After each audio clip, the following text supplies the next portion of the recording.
మగధీరుడు అల్లూరి సీతారామరాజుగా మొత్తం జీవించేశాడు. అందరి తోటి నటుల మీద అమితమైన ఇష్టం చూపించేవాడు. అందరికీ ఫ్రెండ్ రామ్ చరణ్.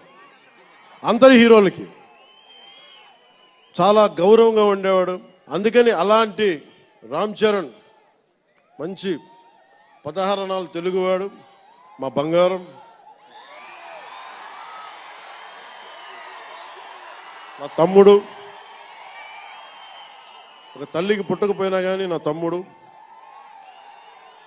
ఎప్పుడు ఎదిగే కొద్దీ ఒదిగుండేవాడు. అతనికి మరింత విజయం కలగాలని, అద్భుత విజయాలు కలగాలని మనస్ఫూర్తిగా ఒక బాబాయ్గా కాదు, ఒక అన్నగా ఆశీర్వదిస్తున్నాను. I love you, Ram Charan. I love you all.